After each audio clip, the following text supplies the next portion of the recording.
What happens between photons and solar cells on the molecular level?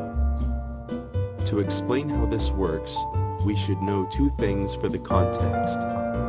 The first thing is that photons are what make up sunlight, and that they have wave-like and particle-like properties.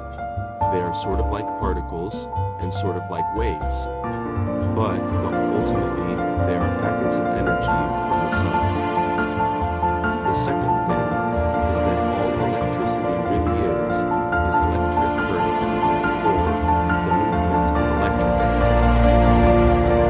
As we look at the solar panel, we see that it is basically glass over two types of silicon. As we move in and look at the windows, there is a junction that separates these two types of silicon. What happens to these two sheets is that they are doped or laced with other materials so that they are charged.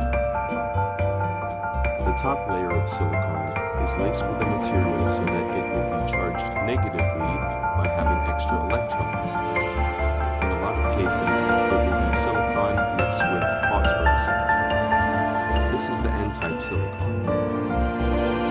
The lower layer is laced with a material such as boron, so that it will lack electrons, and then there will be holes where these electrons should be, and therefore positively charging them. This is the P-type silicon.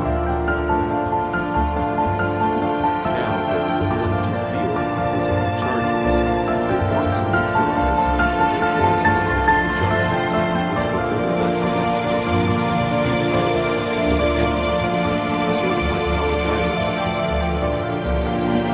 This will allow neutralization because what would need to happen is for electrons to move from the N-type to the P-type in order to neutralize, because the P-type is positively charged and the N-type is negatively charged.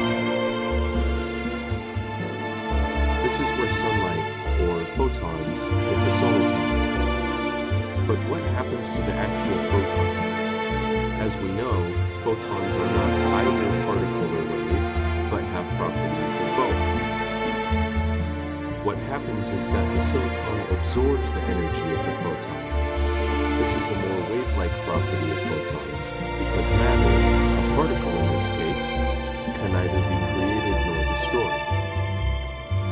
The absorption of the photon gives enough energy to knock an electron from the P-type silicon to the N-type silicon, therefore increasing the voltage by making the negative or positive silicons more negative or positive.